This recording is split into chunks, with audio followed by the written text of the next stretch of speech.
Activate.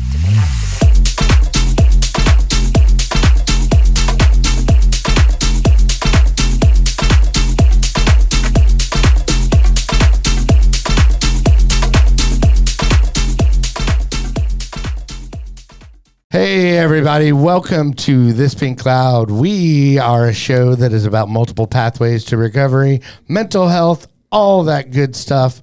I am DJ Kelly Reverb. Boo. Boo. Hey, be sure like, subscribe, all that good stuff. Anyway, always a pleasure to have this young man here. And I don't know who it is that's going to be showing up today, but it could be Chade, or is it croissant? Chade. Chade? It's Chade. Chade is Chade today. Lemons. Chade Lemons and Chade Lemons. Chade Lemons, and he's Hey, brother, it's Chade. and he's a real asshole. Chade or lemons, and I'm a real asshole today. I like it. Anyway, thanks for coming on. Thanks for being here. But I am excited to have this young man on. He is a Dallas legend, and I would say a Dallas treasure. Oh, thank you, kindly. I appreciate He is a longtime promoter in the music scene, but then also a DJ, and then also a chef as well. Everybody give it up. And this is his real name, Sal Gato. That is one name. One name? Yeah. But not your birth- I can give you the full name. Oh, But then there's a reason why it's just Sal Gato. Salvadore Gatanamos. No, I don't know. Esteban Vicente Jose Carrasco Salgado. Yeah, the Sal Gato. Sal Gato. So there we go. Sal Gato. So and Sal then, Gato it is. yeah. But I kind of like it because it's a cool guy name, and if you know any Spanish, it means Sal the cat. Sal the cat. Salty cat, actually. Oh, yeah? Yeah. Oh, yeah. Which so- fits more appropriately than Right? Especially since you're a cook as well, or a chef. in in earlier times and how salty I've been. Right? Right? Which is the earlier times. Well, it's funny because I guess, I don't know when I found out that you were a sober guy, because you don't really advertise it. No, you know, no. you just do it. But I think you and I were hanging out and maybe going to a movie one day, and dude, that's back when I was doing the bottle shuffle, and I had like probably 3 to 6 empty liter bottles of vodka in my trunk because I had to do the recycle elsewhere besides my house because I didn't want the alcohol police, aka my wife, finding out that I was drinking that much, even though she knew. I mean, she's but in my Kelly, have you drank anything today? And you're like, I was just drink I don't know what shit. the fuck you're talking I didn't about. drink shit. I gotta go to the gas Right. station. But I remember Sal, like, it's specifically saying, I remember that noise well about the Very bottles. much, yeah. Going, Bottles rolling around. Yeah. I used to throw beer bottles in the back of my truck. Yeah. And just until they shattered, until they actually broke, and I just Yeah. pieces of glass all over the place. Right. That was a younger, much younger version of me. Right. Hell yeah. Well, so, and you've been a sober guy for what, 14 years. We 14 just hit years. 14. Yeah, wow. 12, 5, 12 was my Congrats. first sober date. Yeah, Was the and day you- I woke up in jail. Oh, Hell well, yeah. there we go. Well, so paint the backstory. Let's hear. The entire, like the drinking portion up until start. No, I mean we've got time, so start from the So- beginning. drinking in the family has always been there. Okay. We had a very large family, and we had many birthdays, quinceañeras, weddings, name it. Right. Much celebration, lots of beer, lots of tequila. Well, lots of, right, and I mean, and I that think just- that's also in not necessarily to profile or anything. No. But I no. mean, it's commonplace. It's very yeah. common, extremely common. Right, yeah. There's always alcohol in the house. Sure. There's a lot of scotch, bourbon, stuff like that. Right. And there's a lot of trauma in my life. So Okay. around 13, 14, start sneaking into the cabinet.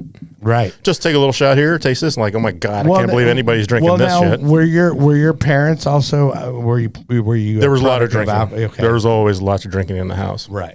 And I think that's one of the reasons why I started being a promoter and throwing parties, because we had parties in the house all the time. My mom was a fantastic hostess. You know, fantastic. I remember one party at the house. This is probably 1979. 75 people in the house.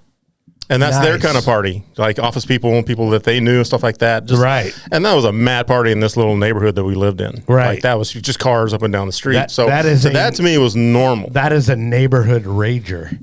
Yeah, and that time that was full on, right? Right. And I remember waking up on like Saturday or Sunday mornings, and there's just beer bottles, empty beer bottles, half drink, half this, all over the place. Ashtrays. Well, smoking was outside, but there was definitely in the 70s though. This is late 70s. Yeah. We moved to Dallas in 76. Yeah. Okay. So by the time 77, 8, 9, 80s rolled around, it was just always there. And my parents were also part of they were heavy Catholics, so we're part of the Knights Columbus organization. Oh, yeah. So we go there for fish fries, and they had their own bar. Oh, yeah. Like, it was just constant. Right. You know, not necessarily, during the day, during the week, but definitely come the weekend. Just nonstop, right? And part of the celebration, part of life, part of just there. Right.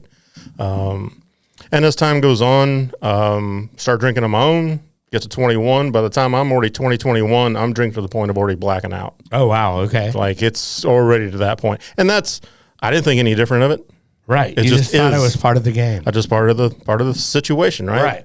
And as time goes on, it just becomes more. 26 is when I started producing shows in the club scene here in Dallas. Right. And what year was that? That was 94. 94. And I've been a part of the DJ scene in Dallas since around 89. Okay. Summer of 87. I'm sorry. Yeah, summer of 87. Okay. By the time we're 89 rolls around, 21, legal to buy whatever. And that's when our whole entire scene just fucking goes crazy. Oh, yeah. A bunch of our friends that we're all hanging out with, it just went bonkers in 89. Oh, yeah. And so what high school were you going to? I went to MacArthur in Irving. Okay. Graduated 86. Right. Okay. All right. So, so the scene, so you started throwing your first event in 94. 94 was the first one, June of 94. Okay. And then just went bonkers after that. What was the production company name? Purple Dimension Productions was the crew name at the time. Nice. Okay. And part of the Hazy Days crew, part of Boom Brothers that was happening. We were the three big ones that was happening. Right. And that was 93 was Hazy Days, 94 Boom Brothers and Purple Dimension got together. We were the ones throwing everything at the time. Yeah.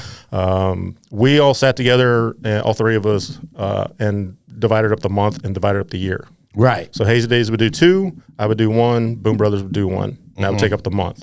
And then by the time the end of 94, 95 came around, that's when everybody else said, well, you can do this too. And then you had the smaller parties on Fridays and then next thing, Thursdays. And next thing you know, it's just and then you also you start getting clubs involved. It just started getting crazier. I mean, fantastic time. Don't get me wrong. It was an incredible time for the Dallas scene. Yeah.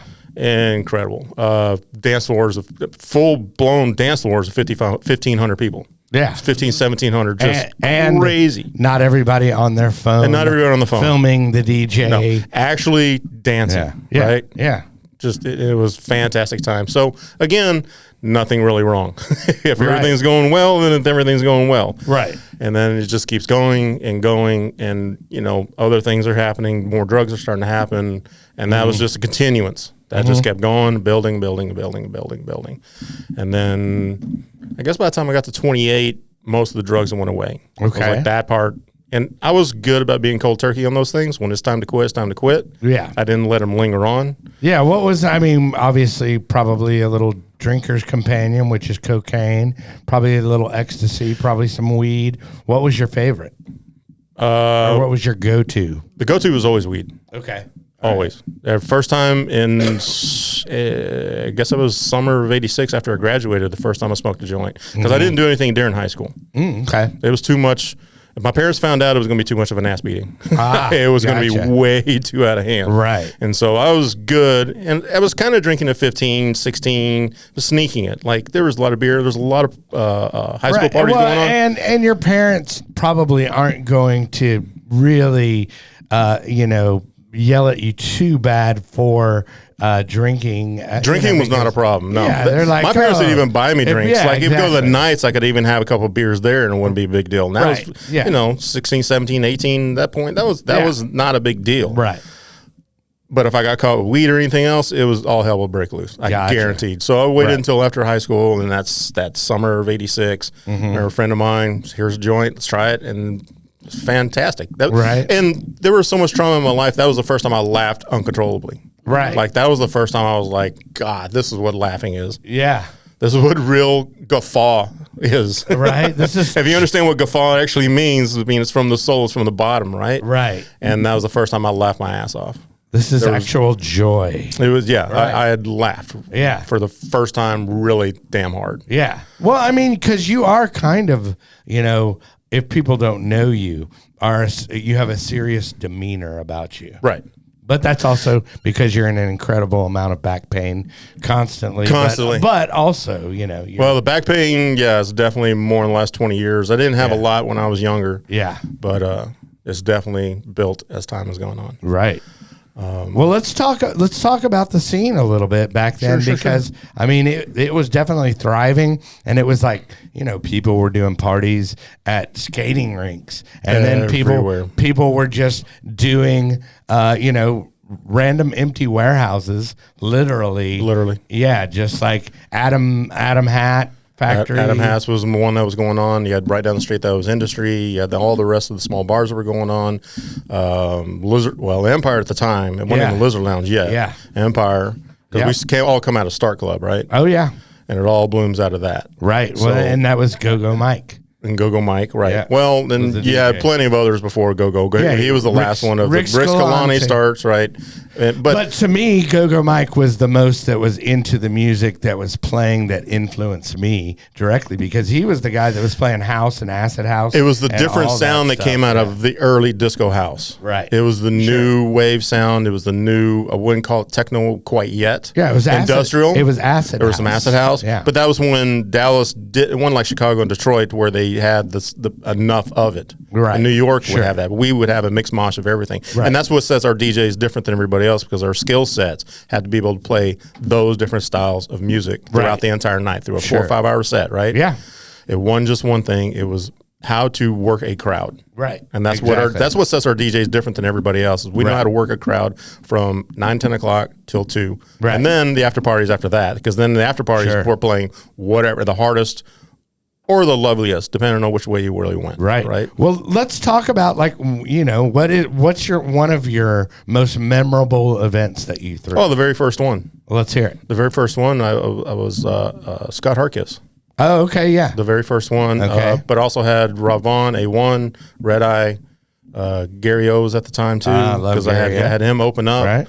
But no, having Scott Harkiss be my first show will always be number one. Right. And just so everybody knows, Scott Hardkiss was part of the Hardkiss brothers. You can look them up, but there's Scott, Gavin, Robbie. Correct. And Robbie is actually in Austin. Robbie's in Austin, yes. Doing real estate now. Yes. And then Gavin is still doing his Afro House. And then, of course, Scott passed away. And Scott passed away, yes. Yeah. Broke my heart when I got that news. Because I was about to do the 20th anniversary and call Scott up. Scott and I had been talking for a while, and when he lost his eye, we were discussing to that, and then I found out like the band that he had and how that was taken away from him, and he just went into a bit of a depression. We were talking, and I was literally about to call him up, said, "Hey, the 20th anniversary is coming up. I want to bring you back in town." And well, I was in Florida. As a matter of fact, it was right before I got my DUI. I was in Miami. I was driving back up north to where I was staying at.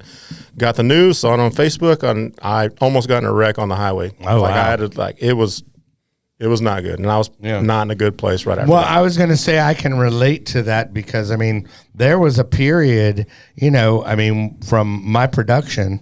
I was producing, early 2000s. There was a window of basically 15, 20 years where I couldn't have that outlet. And, that outlet to me, okay, cool. It's cool if people like it, and I want people to like it, but it's really a lot of therapy for me to just sit there and kind of lose myself in the process of painting that picture, Right. So That was different for all of us who were in the beginning. It was different after the 2000s. yeah. Because came 99, it pretty much crashed for everybody. Well, like the underground kind of crashed hard. Yeah, well, and the new thing started taking over. Because the MP3 came along. That's one. That's one of them. But then the clubs started getting smart. But then also the clubs kind of got where they got headliner dependent, which they completely are now. The majority of them, right. Yeah, you have to have a headliner in order to have a successful night. But then now there's those DJs that can fill Silo, which is like what, 3,200 people. Yeah, 3,200 people. 3,300. So you're basically a rock band at that point when you're bringing that many people to watch you DJ. It's the festival DJs that are coming in town now. Yeah. That will be able to fill up Silo. Yeah. Right. So, but I mean, a lot, and that's kind of where it deviated. And then also, of course, now you actually don't have to have the skill of beat matching because it says the tempo. All of the on each tracks of them. today are perfectly timed from beginning to end. Oh, yeah. Because back in the 90s, the sample rates were only so long. If you're and if it just, when it's looped over, the time kind of changed. Or if you were mixing disco. Same thing, but that's where our skill sets and Dallas DJs, kind of excelled, right? Because we knew how to DJ out of disco, right? But so the parties, and then so it started to. How long did you do parties for? Or events from 94 to 99, and 98, 99 is when it started getting bad. Okay, like because most of us who have been in it for that long, I wasn't the only one that was kind of that way. There was a bunch of us who've been partying from the 80s up until that point, and everybody knows you can only do it for so long. Sure. And then that's also when all the parties were getting busted. Mm-hmm. We had to deal with a bunch of cops. Yeah. But then what was happening, why it also changed, is the people that were coming to our parties at that time were coming from Shreveport, New Orleans, Houston, Austin, coming from all over the place, right? Well, they got tired of coming into town and wasting the money. Yeah. They come in town, they bought all the records, they go to Bill's, buy all the records, go back to Shreveport, go back to Louisiana, and then the shift started happening. They weren't coming in town, they started doing their own thing, and that's when New Orleans blew up. That's when Dallas' scene was all like, wonk, wonk. Right. But then came 2000 or so, the new kids that were doing the thing weren't really producing underground. Yeah. They were going into the bars, the established clubs. Mm-hmm. And at that point, it wasn't as risky for them. Mm-hmm. Even though the crowds were much smaller, their thing happened. Right. Right. So that's where one of the shifts started happening. Mm-hmm. Right. And again, good for them. Yeah. Because they didn't have to take as much risk. They weren't losing money. Right. I was losing money at some of the stuff, right? Yeah, sure. Still trying to push the scene, but definitely losing quite a bit every once in a while. Right. It's nice when you can at least cover your ass and maybe pay rent with it. That helps. Yeah. It helps immensely, right? But, I mean, that's also when there started being legislation about, the Rave Act. Donnie Disco. Yeah. That's where that comes from, out of New Orleans. Talk about that for the people Donnie that don't Disco know. in New Orleans at the State Palace Theater. And Disco Donnie actually still does shows to this day. He does like lights much all like night. all of us, it dipped down. Right. But he had those connections and still came back. But because the State Palace Theater was exploded at the time. Yeah. Like his parties were massive. I didn't go to any of them. I actually played a few. And massive, right? Yeah. Just through. Fantastic, right? Yeah. Well, they ended up, and the reason why he ended up getting rated, what I heard was he wasn't paying taxes on his money and he was bringing in millions. Mm-hmm. Like more than anybody else. Oh, yeah. In the entire United States. Right. And he got recognized, but that's when all the feds started seeing, because DA and other things were happening. But he got recognized more than anybody else. I think, I think it was actually the whole ecstasy thing. And then there were bunk pills back then.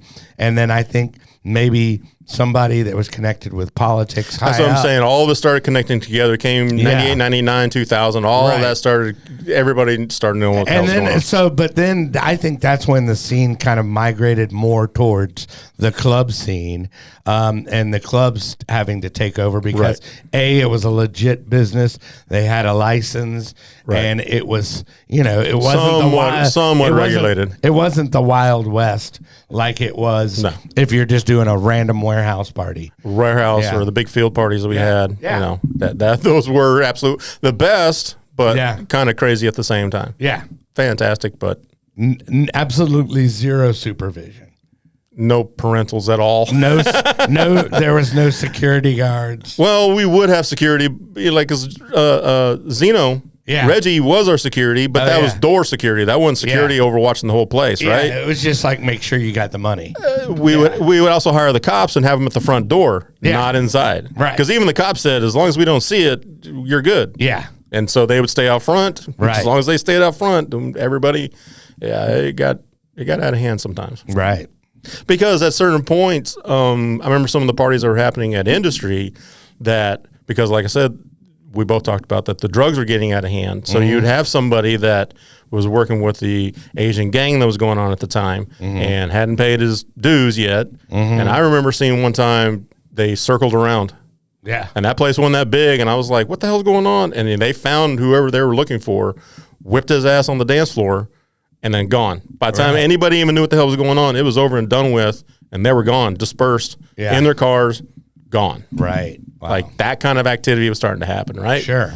You had other promoters that were dealing with dirty cops at the time, too. Anytime that there's money involved, it starts to become shady and just like, how drugs are territorial, then promoters get territorial. But then a lot of people would throw parties just to push the drugs. Oh, yeah. No, that's what I'm saying. There was another set of promoters in town. I'm not going to say their names. Yeah. I'm not going to call them out. Right. But, yeah.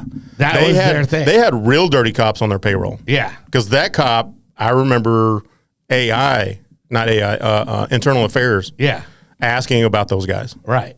Yeah. Those. Yeah, but I mean, that was crazy that was going on, and people don't really realize it. Like, or, maybe clubs would have somebody, okay, hey, dude, we'll let you do your thing over here. We don't know anything about it, but, tip us or whatever, and we'll let you be, set up shop, but we don't know anything about it if you get popped. One of the things that was kind of wonderful about the thing was the cops knew that if it was at, say, an industry or a warehouse or the field parties, that was that one kind of party. But if it was at the clubs, because they had permits with the city, that was totally separate. Right. Like, it was DJ stuff, but it was not the same. Right. And so cops at the time differentiated. They were like, no, this is bad and this is good. Right. So they wouldn't mess with the clubs. Right. Even though that's where we would start at the beginning of the night and end up at the after party later, right? Right. They couldn't figure it out. Now I'm pretty sure they know everything's going on, right? This has been out for a long time. Yeah. Because we're 40 plus years into this thing. Well, and now it's gone from the shortest set you would do back in the day was like an hour, and that was a really short set. That was a short set. Yeah, and now it's like the norm is like 45 minutes. Yeah, those are too short. You can't even get into it at 45 minutes. Yeah, it's definitely, and then it's really just like a numbers game. Okay, how many DJs can I hire that are going to bring 10 friends?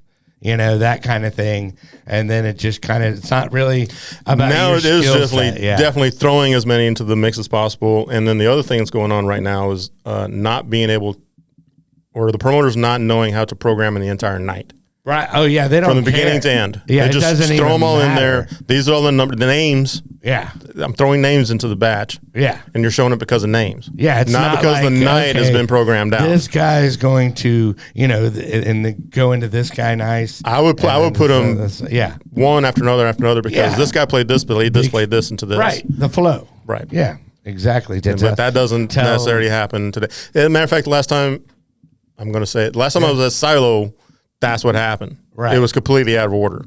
Oh yeah. Yeah. I know what you're talking about. And, it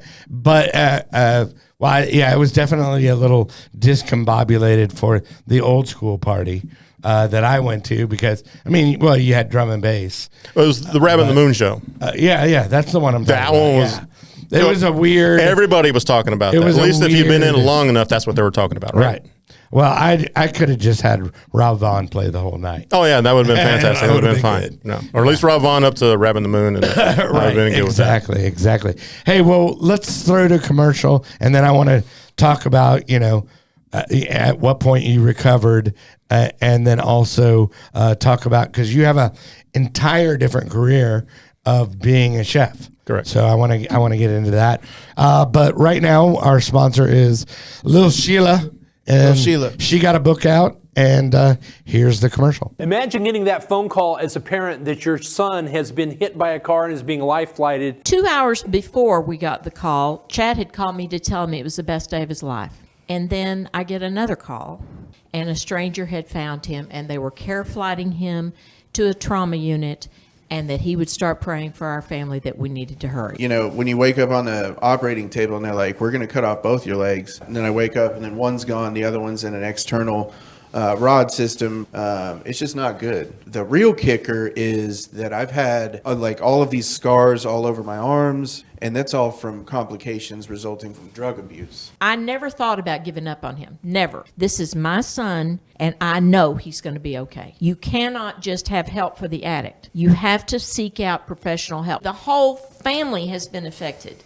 And I just want to make that very clear to anybody who's out there listening, that if I can do this thing as much as I've been through, man, there's a lot of wiggle room for people before they get to that point where they can do it too. All right. And that book is called Two Calls. And if you go to twocalls.org, you can actually buy the book, and Croissant and his mom, Lil Sheila, are doing speaking and stuff. Yeah, we do speaking engagements. It's kind of like geared towards the family side of the whole disease of addiction and what that looks like. So you can reach us at twocalls.org, either Chad at twocalls.org or Sheila at twocalls.org. And yeah, it's sweet. It'll be a good time. It's a good time. Good time. It's big a fun time to talk about bad stuff. Speaking about fun times, we actually also have some new music out, and here it is.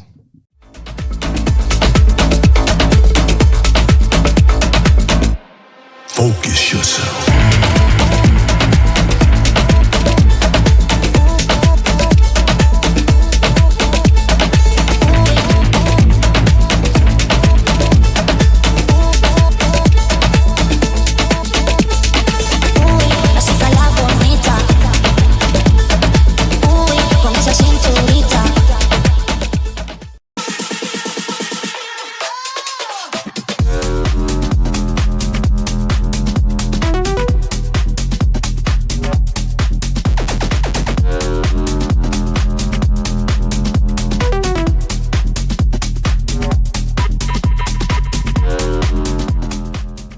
All right, and those are our new tracks, and they are actually streaming on all major platforms. Before you decide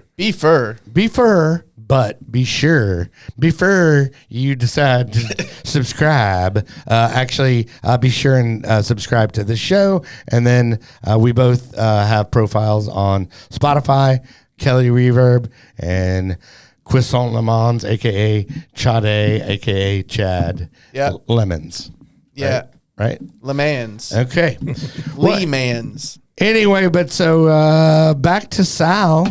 Okay, so we were at kind of talking about the glory days and how it's changed and everything. But then, I mean, we haven't really touched on how you got to, sobriety and how you've maintained it. And then we also haven't talked about your entire career of being a chef. So let's dig into that story a little bit. So recovery. I had always been drinking, like I said. Right. And maintained that. Like I said, all the drugs kind of backed off, quit most of those in the 90s. Mm-hmm. But alcohol was always there. And I even told an ex-girlfriend of mine, like, she had her own issue. And I was like, for you have to go find somebody, right? You got to make phone calls. Right. Liquor stores right there. Beer stores right there. It's easy. It's accessible. It's part of our culture, right? Legal. And very, very legal, right? Yeah. And so... and not socially frowned upon whatsoever. And not known whatsoever. Actually celebrated. Very celebrated. All of it. Commercials everywhere, right? Yeah. Specials, buy it, whatever. And then the job I had at the time, I was making great money and had to move to Florida for the job. But I moved to a small... retirement community, basically. It was really tiny. I only knew one person, and he was an alcoholic himself. And so that's who I hung out with. I didn't have anybody else to hang out with. Mm-hmm. And I had just left Dallas. The girl that I was dating at the time married somebody behind my back that I didn't know. and was not in a very good place in my head, not a very good place. I just left my entire support system, the whole entire scene, parents, family, everybody. Like I'm out and on the other side of the country, Right. basically by myself. And at that time in my life, I was 275 pounds, type 2 diabetic, not healthy whatsoever. Right. Right. So continue drinking, hang out with those guys out hold there. on, I just have to go. Diabetes. Very diabetic. Type 2 I had to throw in my wolf. diabetes. Diabetes. Yeah, it was, and I didn't know at the time. I just knew it was big, and just at the time didn't care. Yeah, sure. But I knew something was wrong because I remember right before that I was doing a lot of installs across the United States, digital cinema stuff, and I remember waking up in the morning like there's something wrong. Like I'm physically not right. I don't know, but struggle through it. Not going to the doctor, not taking care of myself. So by the time I get to Florida, it's just as bad. I remember one of the hangovers I woke up to. I remember getting my phone and dialing 911 and pray to God to hit send on the way to the floor. Oh, really? And I finally let loose, but my headache was incredible. Right. My diabetic blood sugar was through the roof. I don't know yeah. I don't know what it was at the time. Right. And then I was extremely bloated. Like the palm of my hands were swole. Everything on my body was swole. Right. I physically hurt top to bottom, inside and out. Right. So you just literally dialed 911. I literally had 911 on the phone, send, and if I was about to pass, because I thought I was about to pass out, Yeah. how the hell are they going to find me? Yeah. Right. I was living in a small, like what they call a contractor's warehouse at the time. I would do that. Like I would have like these really bad panic attacks and feel like, I was going to die or Right. whatever. And I would literally go outside of my house just in case. And I'm like, I'll drop dead in my front lawn. I think that's what I was trying to do, is walk towards my back door. And somebody will see me just in case. I think that's what I was about to do because I was confused about what the hell was going on. But I remember having my phone in my hand and had 911 dialed up. And it wasn't like a Josh Hartnett call. You've heard his 911 calls, right? No. Josh Hartnett called because he had diarrhea. And Lord. Dude, they flamed him on TMZ, dude, because it's like, you have diarrhea, dude, get over it, But he literally called 911, and, it's public record once you call 911. Right. So they just constantly, the poor dude just got it for years, and he became the diarrhea guy. Wow. Yeah. Great history lesson. Yeah, It's official title. Look it up. It's pretty funny, but pretty sad. But anyway, So that's what happened, and I was like, there was something definitively wrong, Yeah. but again, not taking care of myself. Right. And then well, when you got to the hospital, no, I you didn't. didn't go? I didn't go. No, I everything's kind of subsided. okay, And again, you came to, and I you were kind of like, came to. I was like, I'm okay, good. I think I'm okay. Right. I'm not by any stretch of real imagination. I'm really not. Again, lying to myself about the reality of what this is. Right. right, But it wasn't that far after that. Again, going out with the friends to go drink. Then I get pulled over in this little bitty town. right.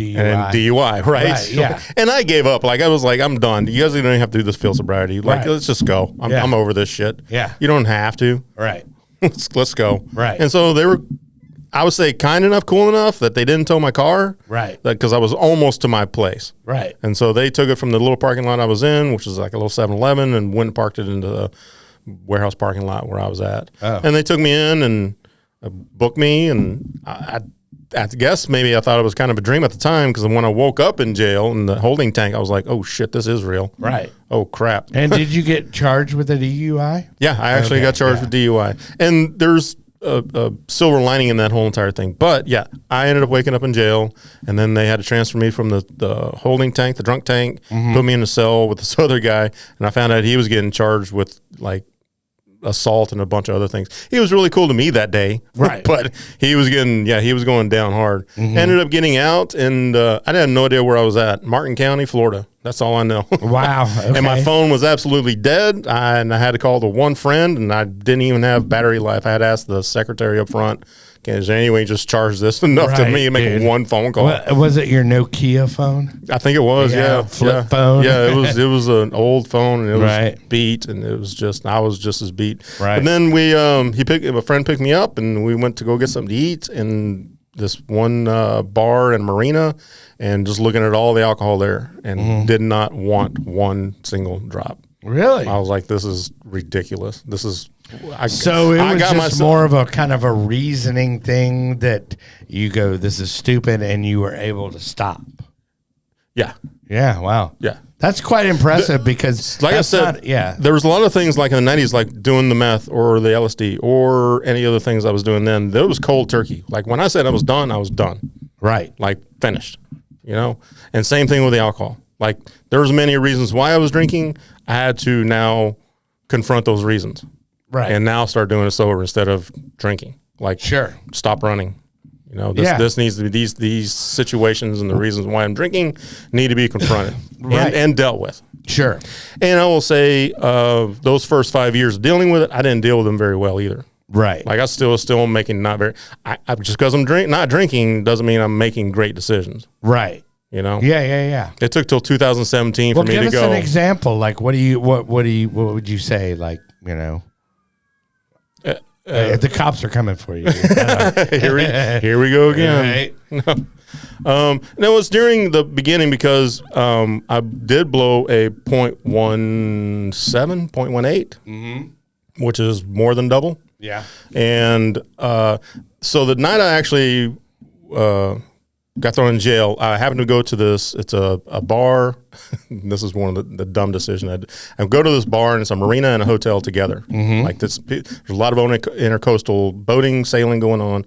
So that's what it was: a marina, a little restaurant, and a motel. And as I'm leaving out of there, because I didn't think I had that much to drink, but the owner actually told me, "Hey, there's a room right there. You don't have to go anyplace." Right. And I opted, no, I got this. Right. It was 15 minutes later, I'm getting arrested. No. Yeah. So wake up in jail, I should have taken the room. Sure. And just kick myself in the ass because here it all, this is now the new reality I got to deal with, right? Right. So, luckily, the owner, one of the owners, happened to be prosecuting attorney in Miami, in Dade County. And she said, this is what's probably going to happen. And she gave me the lowdown, everything was going to happen. So as soon as she told me everything, I'm on it. Let's get this shit taken care of. Right. And so I had to have court-appointed counseling, had to do that, had to do a bunch of other different things on probation. The car gets locked up. And I had to call the boss to tell them because I'm technically a tech for Southern Florida. Right. Well, if I can't drive, I can't get to the job. Yeah. So the boss now has to know about this. Like I can't make excuses about this kind of shit, right? Right. So I have to call him. He's like, oh, no, and we have to deal with that whole thing. And so couple of counselings, I'm like, no, okay, I get it. Okay, right. we talk about this. Okay, I get it. I'm not going to fight this. I've been fighting it this entire time, so let's not do this, right? And so and the big one for me was finally, was you're not taking any more of my money. The entire alcohol industry. Oh, it gets expensive. Yeah. Yeah. Should have had a house by now. Yeah. Once you have that realization, for me, it hit home. Like, look, what am I doing now? Right. Now I got to start over. Well, I think it's amazing that you can look at it from a practical standpoint and just stop because I had that practicality built in me, but I could not stop on my own. But I was also drinking to mask my anxiety, and my anxiety was being caused by the alcohol, which I didn't realize at the time. But at the time, also, I was still smoking weed. Right. So that was my release on the anxiety. Right. Now, granted, during the time of my probation, I was done. Right. Like I quit because I know I'm going to have to pee. I'm going to have to do the urinalysis. Right. We're going to have to deal with the judge. We got things that still got to legally. I got to still deal with stuff. Right. Right. But that was still the go-to. Right. So that was still my crutch, as you will. But ended up getting fired from the job. Okay. Had to go back to Dallas, and then I was offered another job, which was going to make just a little bit less, but still make fantastic money. Right. Right. They found out I had DUI, and I didn't get the job. While most of the techs that I knew worked for him were still doing methamphetamines. Most techs were doing a lot of meth at the time, right? Right. So, but because they can hide it and still doing the job, Right. but I got a DUI on record. Yeah. And so exactly. I am not allowed to have the job Right. for whatever reason. They didn't give me any real reason. They just said no. Right. And that happened to be, well, I mean, even if you have a DUI, you can't go to different countries. you can't go to Canada. Yeah. For sure. Yeah. So, I mean, it's kind of like, oh, but you can be a meth head, dude. Oh, yeah. Yeah. Yeah, for sure. 2014 was when because I still made it through 2013, still had the job, and the end of beginning of 2014 was when they finally released me. Because in 13, I wasn't doing my job. I didn't care. Like I had too many things in my head I had to try to figure out, and the job was not one of them. Right. I really didn't care. The check was still coming in, and whatever. Yeah. But saved a lot of money. I knew this was probably going to come to an end, and I didn't really care. Right. So 2014, they finally released me, and I get to Dallas thinking I got the job. I'm waiting and waiting, didn't get the job, and that happened on April 1st, 2014. And the worst April Fool's joke that I thought was happening was not. And I happened to be on the other side of Dallas talking to somebody about buying a reel-to-reel recorder, and he didn't want to sell it at the time, at least the money he thought, the price he was trying to get. And I had to drive from North Dallas all the way back to Lake Highlands. You know how many bars there are in between there? Oh, plenty. Plenty. Well, trust me. It was the longest. I live in Lake Highlands. It was the longest drive I've ever had in my entire life, right? Yeah. And I just had to go home and go to bed. Right. I just needed the day to end. And then had to start up and struggled to find a job. Was ripping through all of my money as fast as I could. It was not a very good time. Yeah. And then most people don't know about this part either. In what was this? September. I was in a work-related accident. Okay. And I'll just say that the other person is no longer with us. Okay. And still didn't drink. Right. The most horrible day of my entire life. Another day I needed to end as quickly as possible. As right. Well, I mean, you know, and I think that's important that you point that out, is because just because you're sober doesn't mean, your life is rainbows. No, nothing was rainbows at the time. It was actually some of the hardest times I've ever had to deal with. Right. And it was none of it was good. And like I said, up till 2017, 5 years of not drinking, it still wasn't good. Right. Just because I stopped drinking, I had 35 plus years of drinking. Now how am I going to reverse this? Right. And we're not doing the first 5 years. At least I didn't. Right. I know there's other people that did. Yeah. That wasn't me. Right. In 2017, I was working for a company. Luckily, got this job. A friend of mine got me the job, and I was making literally $8.50 an hour. Okay. Minimal, but it paid the bills. And as long as it paid the bills, I was fine. And then a lot of the people that were there had just gotten out of jail or were on paper some way or another. And I was like, I'm taking everybody's job here. I'm going to figure out a way to make money at this thing. Right. And slowly made it into supervision, started training, started doing everything with this company as much as I possibly could. Right. But in 2017, still making dumb decisions. Still dated this girl, shouldn't have been dating, got together with an ex-girlfriend that I shouldn't have got together with, and invited a friend. Well, she needed someplace to crash. So I kind of invited her. She also invited herself, but she was also an addict herself. Right. I got her a job, but she was drinking on the job. She stole money from me. Like, why am I still having these people around me? Right. Well, the law of attraction. Yeah. It's not just the law of attraction, but what do you accept? And that's when the decision was, I have to stop accepting this other shit in my life. Right. Right. This needs to change. So in 2017 was the turning point. And that's when I said, I'm not dating anybody. I'm not even going to try. We need to look upon myself, my own life. And what do I need to do to start changing everything on that side? Okay. And so in 2018, I decided to go back to culinary school, or go to culinary school. So I was actually supposed to go to culinary school when I got out of high school. Right. In 86. Sure. So here we are. And I'd have been in and out of restaurants that whole entire time too. Like I between the scene and the DJs, I'd worked in several different restaurants. I'd have been in restaurants since 1980. Right. Since I was like 14 years old. Right. And that's why I was supposed to, but by the time I got to, 18, 19 to go culinary, I was already burned out. I was already tired of restaurants. Like, I mean, as a kid, because it's not easy. Oh yeah. Restaurants are not easy in any capacity. Yeah.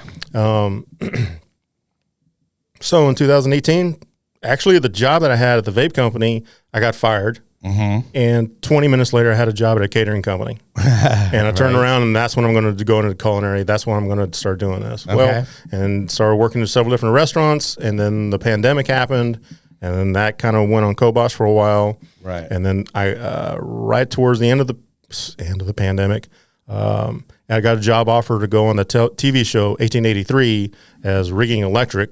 I've done production before, so I was able to go on that show, made a ton of money, went to Detroit for a while, struggled with trying to find a job. And I've always wanted to be in a ramen shop, and then I ended up landing in a ramen shop. Right. And worked there for a year and just made it. Mm-hmm. And I looked at Detroit and that year as basically a sabbatical. Mm-hmm. And that's also when I found out that I'm ADHD and how ADHD I actually am. Right. You know? Now, and that was a huge discovery. What was the, was there a deciding factor that pointed that out to you, or was it just a realization? No, there was a guy on Facebook, Connor DeWolf. Okay. And his videos, they all related. Like what he would do is put up a video of himself, his ADHD self, trying to explain his non-ADHD self, like his roommate. Mm-hmm. And it was him, like, and you just do this kind of commentary back and forth to himself, explaining to himself what's going on. And all of them related. Every single one of them. I was like, and then I just started looking up more and more. And there was a doctor, I cannot remember his name off the top of my head. Mm-hmm. And I started looking at his videos. I was like, holy moly. Right. This makes more sense than anything that's ever going on. Sure. Right? And just by discovering that has removed a lot of stress in my life. Right.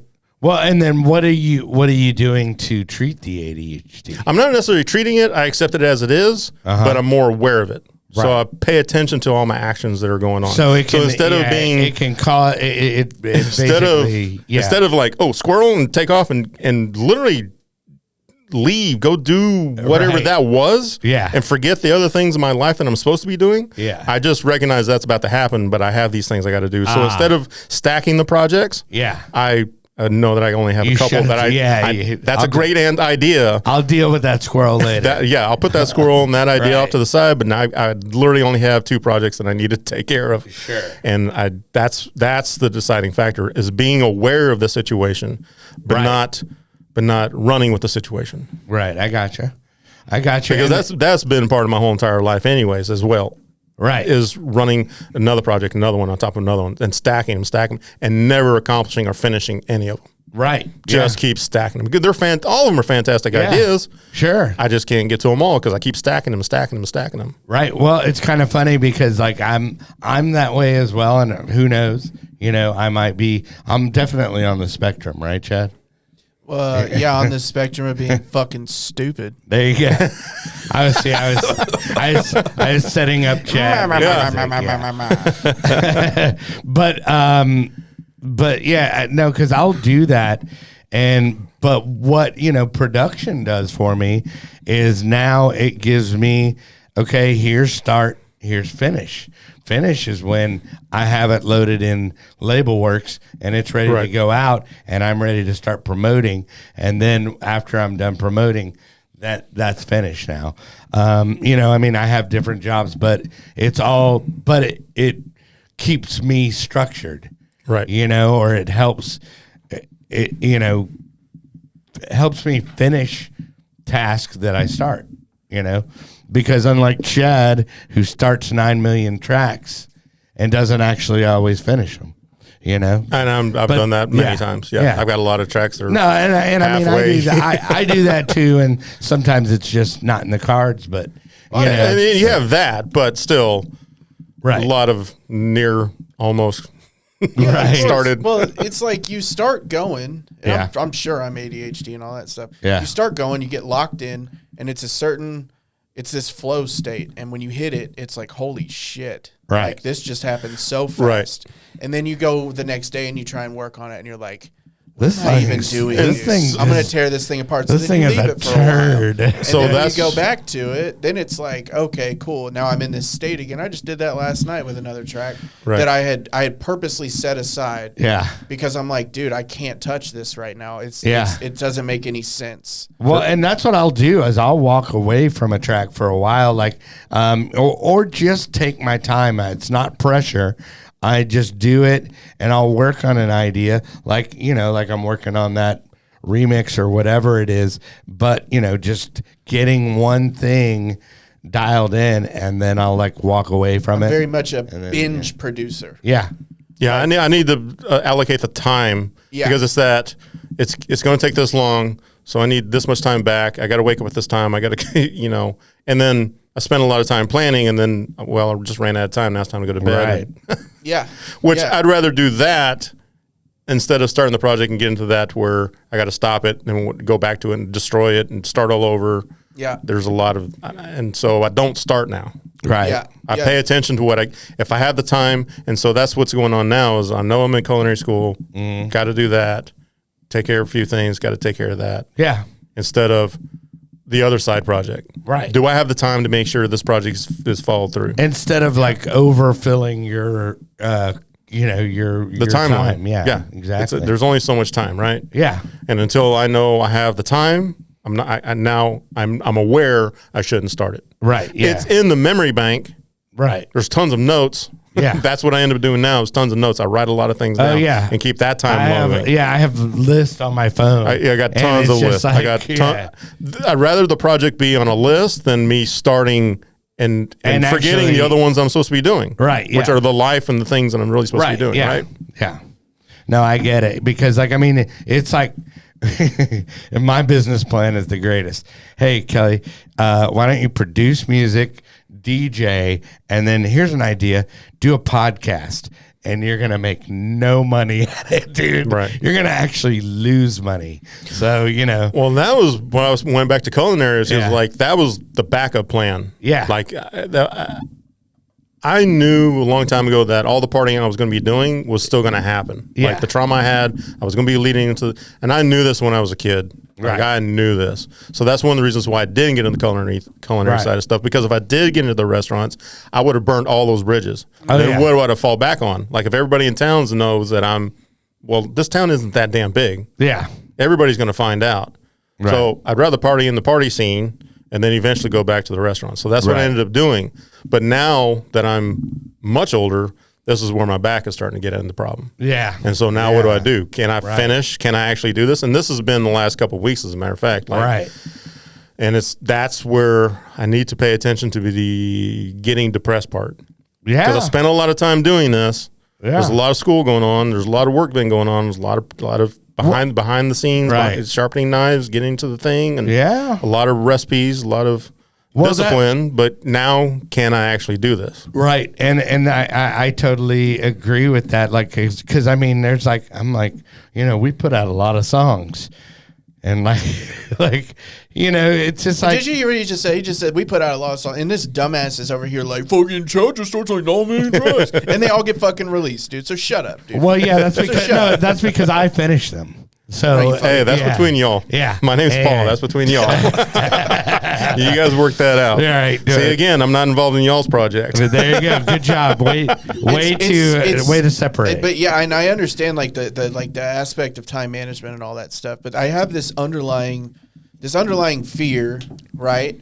That is sometimes a healthy fear to have, right? Like you don't want to fucking leave this earth early. Right, but based on my experience in life and the things I've done to my body, you were doing the best. I am going to fucking leave this dude, world you were doing, early, and that's not like an unrealistic. You fear. were doing the best. You've got to be realistic about it, right? That I've wasted in my life. I feel like I need to. There's things you're I need making to get up done. for lost time. I'm making up for lost time, and until I get to this certain level, I don't know when that level will be. Right? That's when like I can like okay, cool. Now let's get some fucking sleep. Right. And it's just so I don't know, the whole ADHD I'm sure plays into that big time, right? Because like it's like just go. Let's do the podcast, let's do this music, let's do this, do this, let's go work with these people. Let's go have 10 sponsors, sponsees, shut up. and and it's but it's like, dude, like it brings me joy, right? And it keeps me out of here. I think that's the biggest goal in life as well. Yeah. Is what brings you joy. Yeah. Not necessarily doing all the accomplishments or the amount of money. Right. And that's an ADHD thing too, is money is not the focus. Yeah. It really isn't. Yeah. Which is great on one end, but it's horrible on the other because you have to make a living. Right. Yeah. So how do you try to balance to make that thing out, And right? once you start finding the balance, though, where like you don't have to fucking worry about spending $100. But what on happens? something But what stupid. happens Right. if you? But That's what, fantastic. But what happens Right. if you get to like where you love something? Like, let's say we get to get paid for production, right? Which we could. You could get paid massively for ghost producing. But let's say we get to that point, and then it's like producing becomes your job, and then it's like, is it that much fun? Well, then you still, it changes. You the, have to- it changes the changes dynamic. the Right, it perspective. definitely does. But then you have to find the joy in that. Yeah. Right. So even though that might be the job, you might need to find joy in something else that helps the entire bigger picture of the situation. It would be like becoming an NBA, becoming an NBA player, and then all of a sudden, man, I hate fucking basketball. Yeah. You know? Well, it's the same thing with the culinary thing. It's like, I've been in the life so damn long. Do I really love it? Or Yeah. has it just been because I've done it for so yeah, damn is long, this right? default? And I or do is love it- yeah. restaurants for some strange ass reason. I do love restaurants in Yeah. the back of house. It's Well, just- being ADHD with the thrill and the chaos of everything Yeah. being Yeah. different every time you walk in, for sure. But then the thing I've also discovered about being ADHD is that you do love the chaos, but now I don't love chaos. That last job that I had at that vape company, it was mad chaos because it was actually two companies together. And one company had all the addicts, like the alcoholics and the druggies. And then the other company was everybody who just got out of prison. So the guys in prison were selling the drugs to the ones Yeah. up front. And like, just trying to maintain these people, just trying to make sure they showed up to work every single day. It was maddening. We had addicts. We had a guy that was a junkie who ended up passing out in the bathroom. He went shooting up. Hey. He never got fired. That's Chad. He never got I never fired. Used to pass out in the bathroom. I would take a while. You know what I mean? No, this cat just pushed it. He would kept, he take a would while. like we'd watch him, and everybody, like anybody in supervision management, knew that this guy was, and he was a Yeah. nice guy. It's like Great guy. Horrible disease. horrible disease, right? And then there was one time he did straight up, and there was another cat. Like, we were so proud of him because he had just got out of jail. He was a meth addict, and then he was doing great. He was making the money. He finally was in a position of almost supervision, kind of in the management part of it. That's a dangerous place to be as a just getting out of jail meth addict. Yes. Yeah. And the problem was he started dating somebody, and that girl used him horribly. And then once he found out about it, because he spent so much money on it, he didn't even have an apartment anymore. They caught him sleeping under his desk because he had nowhere to go. All right. Yeah. He had literally mad recovery the whole entire life, had it all going, and then in a matter of a month, gone. Right. Yeah. Couldn't hold it together long enough, Yeah. Well, I mean, it's, Done. you know, I and then fired. yeah. Yeah. Right? Like, now what? Now you're on the street. Now what do you got? Yeah. And so those things have to be looked at as well, right? Yeah. Like, what's the bigger picture? Yes, we need money to make sure life happens, but where's the joy? And you got to balance the whole entire thing out, right? Yeah. And so that's what my last several years have been. And luckily, it's been in restaurants. Yeah. Like looking at it, and my back does make me think about those things. Right. Yeah. So when I look at those things, I also look at the entire life. Like, the scene back then was fucking incredible, man. That one, I've been to many other cities. Not everybody had that. Yeah. I know. Yeah. You've been We had around. a You've been special around. time, yeah. We had an incredible time. Dallas is the world's biggest secret. Nobody understands this, but we have DJs all over the world that bloomed out of Dallas. Maceo Plex. Maceo Plex, one of the Yeah. big ones, right? Yeah. I mean, Brett Johnson. Yeah. How many of these guys have bloomed all over the United States, all over the world, right? Well, JT, you know. And, JT blowing up, yeah, right? Yeah. And so that's what I look at. Right. Even though there were some bad times that were going on there, the whole entire bigger picture of it was fantastic. Oh, yeah. Wonderful times. Well, and think about all the people that we know. That's okay. So that's Right? that. I think my mission in life is when I get to the other side to get deep and philosophical. When I get to like the other movies. side, I want to go. I just want to go. You know, that was a hell of a ride, dude. Oh, yeah, Like, I that's- want to be like that's the point. I want to be like after I got off the roller coaster and go fucking. Let's do it again, dude. like You Morrison know? said, are you going to live a life that they can make a movie out of? Yeah, And have Well, that kind of life. right. And however crazy it was. And I don't want my life to be a tragedy like his. And, well, You know. kind of was, kind of wasn't. Well, I mean, it was definitely Depends on which side you want to look at, right? Right. Yeah. I mean, think about how much joy he brought to everybody with the music. Yes, his personal life was partially right. an absolute train wreck. Dude, can you imagine dying at 27? That was close for me. Yeah. 27 was a wreck. Yeah. Because that was when the party scene was You were almost in a insane. 27 And at 27, I was like, I get it. Right. I better watch my ass. Well, dude, better watch it. I want to thank you for, coming on, because you never really told your story, but you've quietly been, an inspiration to me as somebody that's in the scene that doesn't drink. So I applaud you and I thank you for that. No problem. Yeah. Yay, you. And I want to wish you good luck because I know you're trying to open that ramen place or going to. Yeah. The end goal, the end restaurant goal is the ramen shop. Yeah. No, and I can't wait to eat there. Yeah. I can't wait to eat there and support. But and if anybody wants to get in touch with you, Facebook, Instagram. Yeah, Sal Gato. Okay. No, just Facebook. I keep it pretty minimal. Nice. I like it. I keep it. It's already pretty chaotic out there in the digital world, so I don't want keep it simple. Again. Gotcha. ADHD, keep it simple. All right. Well, next week, dude, we have our good friend. And I don't know if she's here yet, but I love how he says next week, and then he looks out the door. I thought I saw next week when we fucking travel through time in 5 minutes. No, but Savara is coming on, and we love her because she's like new to sobriety. She loves our music. Yeah. And she came and saw me get my chip at birthday night. And she is in recovery, fresh to recovery as well. So I'm excited to have her on. And let's just say she's easy on the eyes as well. Mad silence. Or not. But anyway, no, that'll be fun next week. I can't wait to have her on. And then be sure to like, subscribe, and remember, kids, there is no magic pill for sobriety, because if there was, we would all take too many.